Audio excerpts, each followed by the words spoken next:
Assalamualaikum warahmatullahi wabarakatuh. Perkenalkan, nama saya Naila Uli Ramadhani dengan NIM 16092420261.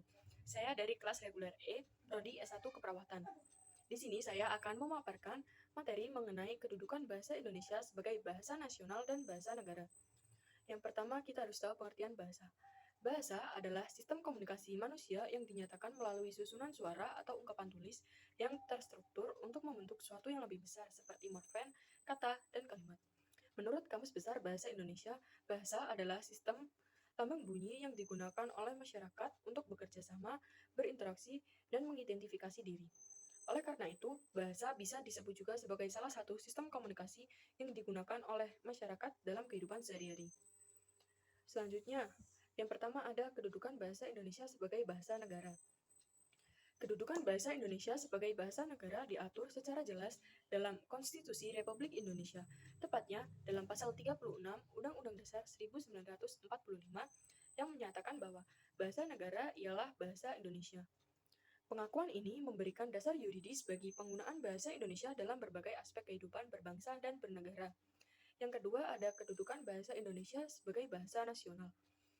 Bahasa Indonesia memiliki kedudukan sebagai bahasa nasional sejak dicetuskannya Sumpah Pemuda pada tanggal 28 Oktober 1928, terutama pada butir ketiga yang berbunyi, "Kami, putra dan putri Indonesia, menjunjung tinggi bahasa persatuan bahasa Indonesia."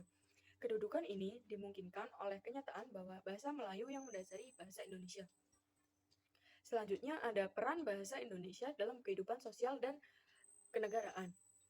Peran bahasa Indonesia dalam kehidupan sosial ada 4, yaitu sebagai lambang identitas nasional, sebagai alat pemersatu, sebagai alat penghubung, dan sebagai sarana komunikasi. Yang pertama, sebagai lambang identitas nasional. Bahasa Indonesia merupakan salah satu simbol identitas nasional yang diakui secara luas oleh masyarakat. Melalui penggunaan bahasa ini, rakyat Indonesia menunjukkan rasa kebanggaan terhadap budaya yang mereka miliki. Semboyan bahasa menunjukkan bangsa, menggambarkan betapa pentingnya bahasa sebagai cerminan jati diri suatu bangsa. Yang kedua ada sebagai alat pemersatu. Dengan keberagaman suku dan budaya yang beragam di Indonesia, bahasa Indonesia memainkan peran kunci dalam menyatukan masyarakat. Bahasa ini memungkinkan orang dari berbagai daerah untuk berkomunikasi dan memahami satu sama lain menggunakan bahasa Indonesia, sehingga menciptakan hubungan sosial yang harmonis. Yang ketiga, sebagai alat penghubung. Peran bahasa Indonesia dalam kehidupan sosial sebagai alat penghubung sangat signifikan, terutama dalam konteks interaksi antar warga yang berasal dari latar belakang dan budaya etnis yang berbeda. Seperti kita menggunakan bahasa Jawa untuk berkomunikasi dengan orang yang dari luar Jawa. Orang itu tidak akan mengerti apa yang kita bicarakan. Nah, jadi kita harus menggunakan bahasa Indonesia untuk berkomunikasi agar orang tersebut dapat mengerti apa yang kita bicarakan. Yang keempat ada sebagai sarana komunikasi antar individu. Bahasa Indonesia berfungsi sebagai alat komunikasi utama di antara warga negara yang berasal dari berbagai latar belakang. Dengan menggunakan bahasa Indonesia, individu dapat saling berinteraksi dengan mudah, dapat bertukar pendapat dengan mudah, baik dalam situasi formal maupun informal.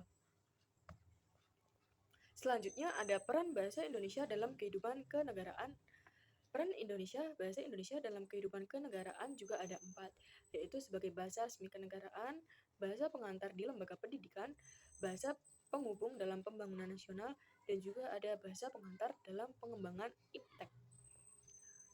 Yang pertama, ada bahasa resmi kenegaraan. Dalam konteks ini, bahasa Indonesia digunakan dalam semua dokumen resmi pemerintahan, termasuk dalam peraturan perundang-undangan, keputusan presiden, dan surat menyurat antar lembaga negara itu menggunakan bahasa Indonesia sebagai bahasa identitas negara Indonesia.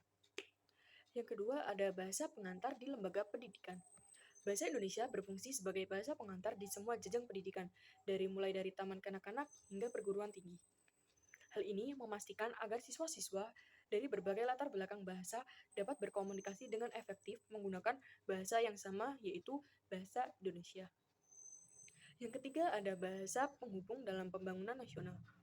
Saat kita akan membangun proyek-proyek yang ada di Indonesia, semua dokumen terkait proyek, laporan, presentasi disusun dalam bahasa Indonesia agar dapat dimengerti oleh seluruh masyarakat Indonesia. Ini juga bisa menciptakan keseragaman dalam komunikasi antar pemerintah dan masyarakat setempat. Yang keempat, ada bahasa Indonesia sebagai pengantar dalam pengembangan iptek. Bahasa Indonesia memainkan peran penting dalam pengembangan kebudayaan serta ilmu pengetahuan dan teknologi. Seperti jurnal ilmiah, buku teks, dan publikasi akademik itu semua menggunakan bahasa Indonesia agar mudah dimengerti oleh masyarakat sekitar. Kesimpulan dari materi yang saya paparkan ini yaitu kedudukan bahasa Indonesia sebagai bahasa nasional dan bahasa negara sangat penting dalam membangun identitas bangsa dan memfasilitasi komunikasi antar warga setempat.